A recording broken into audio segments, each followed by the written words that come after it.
Have you ever wondered how chemists identify unknown substances? Using powerful techniques like IR, NMR, and mass spectrometry, we can break down molecules and reveal their hidden structure. Oh my god, Laureen, I mixed up my aspirin container with the caffeine, and I don't know which is which. What do I do? We are chemists. We studied Chem B42 with Dr. Lana, and she taught us how to identify them. All right, let's go to the lab. Let's start with mass spec. But how does it exactly work? Mass spectrometry is an analytical technique used to identify a compound by measuring its mass to charge ratio of its ions. In this process, the sample is first ionized to form charged particles, which might break into smaller fragments, then accelerated and separated based on their masses.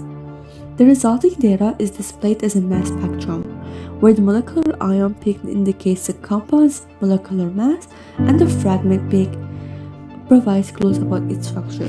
From the mass spectrum, the molecular ion peak was observed at an MZ value of 194. This corresponds closely to the molecular weight of caffeine, suggesting that the unknown compound is likely caffeine. In contrast, if the compound were aspirin, the molecular ion peak would be expected at an MZ value of 180. Therefore, the mass spectrometry data supports the identification of the compound as caffeine rather than aspirin. We also have another technique that we can use. Infrared spectroscopy is an analytical technique used to identify functional groups in a molecule by measuring how the molecule absorbs infrared light. Different chemical bonds vibrate at specific frequencies, and when the IR radiation passes through a sample, certain wavelengths are absorbed, producing a spectrum. The spectrum plots wave number on the x-axis and the percent transference on the y-axis, where peaks correspond to bond vibrations such as the OH group, CO double bond, and CH group. IR spectroscopy is mainly used to determine the types of bonds and functional groups present in an organic compound. Now to analyze the IR spectrum. Caffeine shows key peaks at around 3100 for sp2CH, 3000 for sp3CH, and a strong carbonyl peak at 1700. Additional peaks at 1600 and 1200 correspond to double bonded C, C double bonded to N, and CN bonds, confirming its functional groups. There is no broad peak between 3200 to 3500, indicating the absence of alcohol or free amine groups. Thus, all the nitrogen are fully substituted. In contrast, aspirin will show a broad OH stretch from our carboxylic acid in this region and will lack the CN peak since it contains no nitrogen. Oh my god, what a huge machine!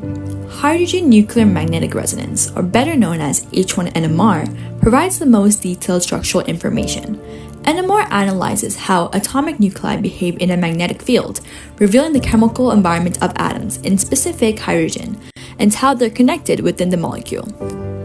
When we perform the NMR analysis on our sample, we observe 4 different peaks in the NMR spectrum. This indicates that there are 4 hydrogen environments in the compound. Each peak corresponds to a different type of hydrogen in the molecule. The most upfilled peak represents the most shielded hydrogen, which is usually bound to a methyl group.